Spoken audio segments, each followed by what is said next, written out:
So this article by Catherine Fung that was released just a day ago, titled Biden Raises Costs for Home Buyers with Good Credit to Help Riskier Borrowers. It was also featured on a couple different news networks, but I wanted to touch base on it here again to get you in the know as fast as possible and see what you might think. So leave your comment down below. It goes on to say that home buyers with good credit scores will soon be facing higher mortgage fees as the Biden administration seeks to get more first-time and low-income buyers through the door. Now, I try to keep my channel very much political, religion, etc., free. I just want to get home buyers and sellers the most accurate news to help them if they're thinking about moving in or to, or perhaps out of the Valley of the Sun.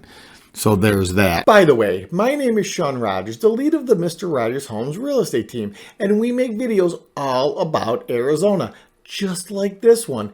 If you're interested in learning more, please click that subscribe button. Okay, let's get on to the video at hand. Time's a-wasting. Starting in May, a new federal rule will upend the current structure, and homebuyers with a good credit score could see their month. And then it says, well, riskier borrowers will get more favorable mortgage terms because their fees were reduced.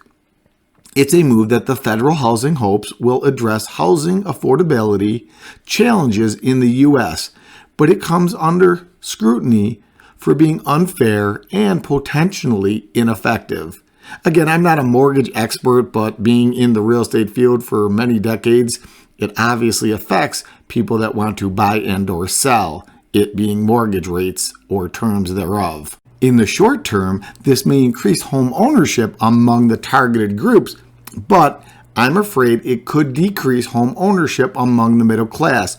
Jerry Howard, the CEO of the National Association of Home Builders, told Newsweek. He also said he's not sure that we're robbing Peter to pay Paul. Now, I found this part of the article interesting. In order for the FHFA to close the gap by bringing down the LLPA for those borrowers, the agency has to compensate for the reduction in borrowing fees by raising the LLPAs of borrowers with higher credit scores. Oh, LLPA stands for Loan Level Price Adjustment. While the plan was designed to help people who have historically faced obstacles to home ownership, it comes at a cost of negatively affecting buyers who have worked hard to save enough money for a larger down payment and maintained a strong credit rating. Now here comes the whammy. The new rule unfairly penalizes Americans for having good credit and rewards those who accrue debt and do not pay their bills with cheaper loans.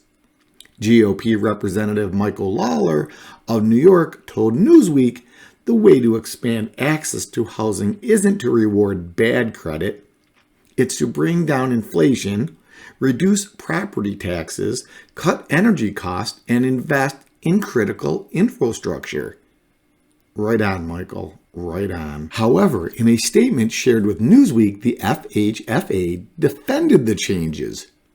It called the recalibration of its pricing framework minimal and stressed that the agency's goal of making sure that the government-sponsored enterprises Fannie Mae and Freddie Mac fulfill their role in any market conditions. That would be beautiful. If that works out, perhaps there's a silver lining here. But former National Economic Council Director Larry Kudlow said they have never penalized people who don't need government programs to help them own homes, calling this new Biden administration's rule a middle-class tax hike. We learned the hard way in 2008 that if you can't afford a home, just getting a subsidy one time to get a mortgage, you won't be able to carry it out. Okay, now a spokesperson for the National Association of Realtors, NAR, stepped in and told Newsweek that they could still incentivize homeowners without punishing others and stressed that such a move is especially needed at a time when there is limited affordable housing in all areas of the market. Now, if this federal rule is pushed through, I couldn't agree more with this MBA spokesperson's quote to Newsweek. especially since inventory is decreasing in the Valley of the Sun. If you want more information on all the facts of the market here in the Phoenix metro area, make sure to watch our last market update on the channel.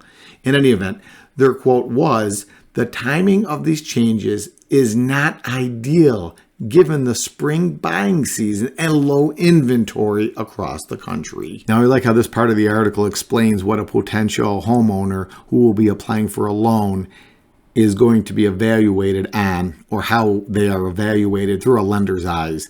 The DTI, debt to earnings, is calculated by taking a person's monthly debts, including minimum payments on credit cards and loans, then dividing them by that individual's income.